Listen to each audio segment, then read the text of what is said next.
Mendoan menyatu dalam doa dan renungan dari Katedral Kesberaga Purwokerto hari Kamis tanggal 15 Desember 2022 bersama saya Romo Martinus Ngarlan.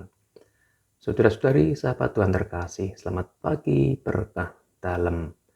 Hari ini kita akan merenungkan sabda Tuhan dari Injil Lukas bab 7 ayat 24 sampai dengan 30. Dalam nama Bapa dan Putra dan Roh Kudus. Amin. Tuhan bersamamu dan bersama rohmu. Inilah Injil suci menurut Lukas. Dimuliakanlah Tuhan.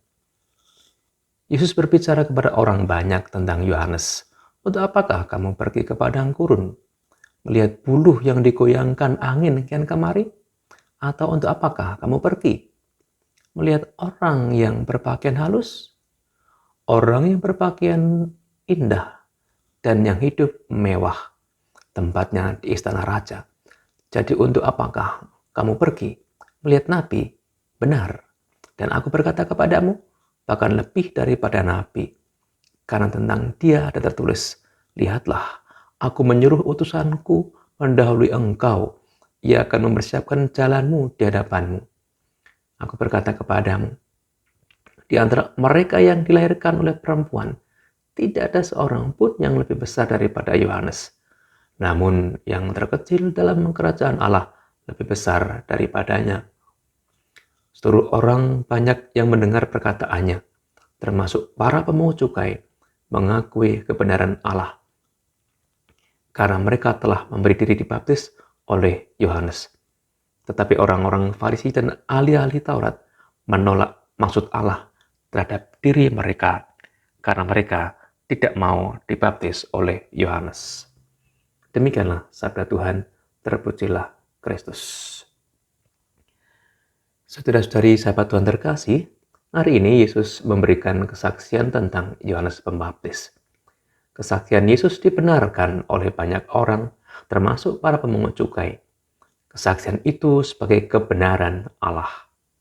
Banyak orang dan para pemungut cukai mau dengan rendah hati mendengarkan kebenaran Allah dan mereka minta dirinya dibaptis dan diselamatkan.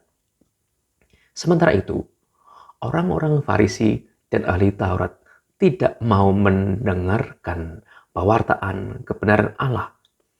Mereka adalah ahli agama dan ahli kitab suci. Mereka paham betul tentang Allah dan kebenarannya. Namun, mereka tidak mau mendengarkan dan menerima kebenaran Allah itu dalam hidup mereka. Mereka tidak mau bertobat.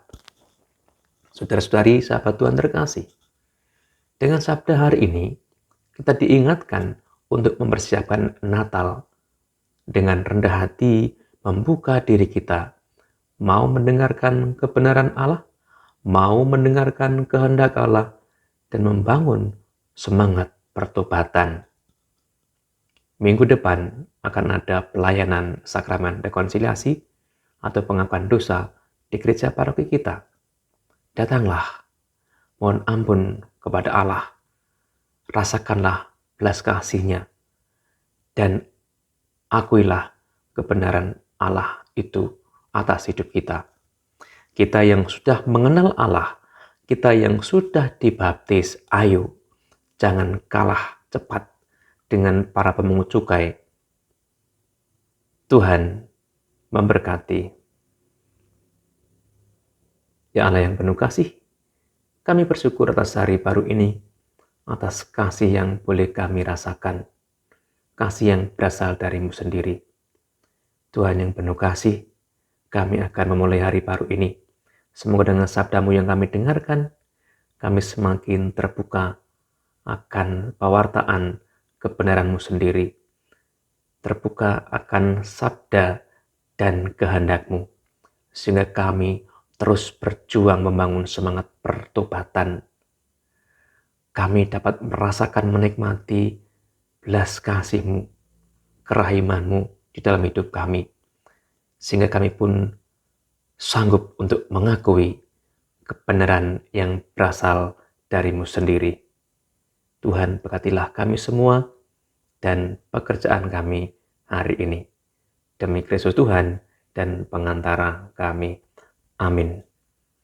Mari kita mohon berkat Tuhan untuk mengawali hari baru kita. Tuhan bersamamu dan bersama rohmu. Allah yang Maha Kuasa memberkati saudara sekalian dan pekerjaan hari ini, Bapa dan Putra dan Roh Kudus. Amin. Saudara-saudari, selamat beraktivitas. Tuhan memberkati. Salam mendoan.